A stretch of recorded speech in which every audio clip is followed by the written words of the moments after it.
Hello humans, and welcome to the Cartridge and Disc Podcast. That's right, this is your Gen X gamer here on the afternoon drive, right? On the afternoon drive, and every story needs a villain, right? And in the story of video game preservation, there is no other bigger villain than the ESA, and that's the Entertainment Software Association. That's right, that's the association that represents all these developers, video game companies, etc., right? And they really are a huge hindrance to video game preservation. You know, believe it or not, we need John Hancock more than ever. Guys, I've been disconnected, you know, from the goings on in the retro community, so I don't know, is that museum done yet? I bet it hasn't, you know, and I really don't know. I really don't know. I don't think there's a building yet. And that's such a bad idea, guys. Let me tell you, financially, that's a terrible idea. You should just sell those and retire. But anyway, if somebody does have a museum like John Hancock, right, they should try to preserve all those games, right? And John Hancock had an actual museum. I think the Amico should be the official console of that museum, because they both take just as long to develop. I think his museum has been longer in development than the Amico. But anyway, the one who would be standing in his way would be the ESA, right? Because they don't want preservation of games. They actually block it, right? And why is that? Because they are protecting their members, which are the video game companies. And why is that? Because they want to re-release these games, number one. Number two is they don't make money from somebody backing up their games. They don't, right? So they're opposing that adamantly. You know, they don't want any part of anybody trying to rent, you know, like a library, rent their games out or anything like that, which I think is very short-sighted, because in the long run, they can make some profit off of that, because a lot of these games are dead now, right? They're dead. A lot of franchises are dead. Specifically, anything before 2010. I was reading an article on Kotaku. I think it was Kotaku. That about 13%, only 13% of video games are being re-released, right? And that's not actual preservation, guys. When you remake a game, that's a brand new piece of software. It's not the old game, it's not the old cartridge, it's not the old disc. And all these things, you know, are subject to time. They degrade. You have disc rot, right? Plastic deteriorates over time. We've seen it, right? We're witnessing it as we speak. And it's sad to see that the people that should be wanting to preserve these games, aka the video game companies, are the ones really funding the effort to stop it. Because to them, the way they see it is it's all about the bottom line, just like every business does, guys. I love capitalism, right? But in this case, it's capitalism with myopia. Because you could be introducing these people to your franchises for the very first time, because most franchises do not get re-released. They don't get another run.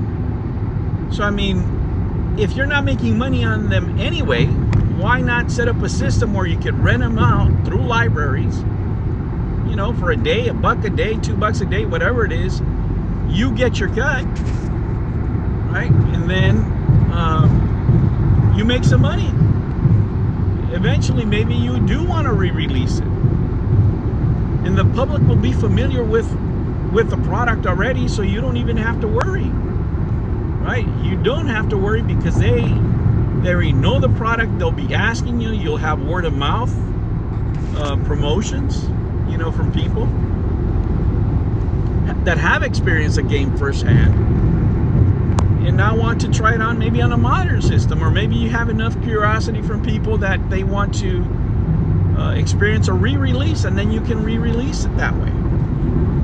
But the way the ESA acts, they don't do it on a case-per-case basis. They rely on the DMCA to pretty much strike anyone, right? And enforcing that in order for people not to reproduce, back up, right? So what are people going to do?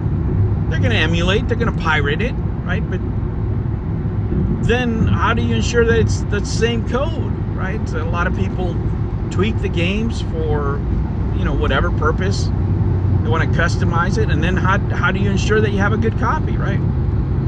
It really should be the industry driving this. There really should be a process funded by the industry itself to preserve these games. I mean, look what happened when Nintendo closed the stores. There's a lot of games that are no longer available to the general public because those stores are closed. Again, you can go out and emulate them, but that's not preserving the video games. I mean, some people will try to do it, but it's not going to be official. There's not anywhere to go, right? Because you have to do it off the books, as they say, or under the table. So there is no quality control, right? There's no official labels, there's no official carts, none of that stuff. And all for what? Right? All for what? If you're only redoing about 13% of your games, if you're only re-releasing, remastering in general 13% of the games, that means there's 87% of the games that are just dead in the water, not doing anything, not making you any money whatsoever. But you rather fight people and give them a strike on the DMCA. It makes absolutely no sense, guys. Not a bit of sense, not a lick of sense. This is corporate short-sightedness. This is, you know, looking for the buck today, right? Which in the long run actually hurts the industry. More exposure, right? Getting people familiar with these games, offering them in a service. You can even do that, preserve them by offering them in a service to people. All your whole back catalog, put it online. If you can't fund it, you know, give it to somebody else. Have a mechanism where the industry itself has a service, and then it can be official. I mean, there's many ways to skin a cat. There's plenty of ways they can do it, right? But if not even the Library of Congress can get a hold of these games because of copyright laws, I mean, it's just insane. They're overstepping their boundaries, and to me, right, in my humble opinion, like the Humble Museum, they are screwing themselves, right? They're screwing their own promotion, and the ESA is just looking bad here. They're not doing right by the industry, they're not doing right by gamers, and they're not doing right by the history of these games.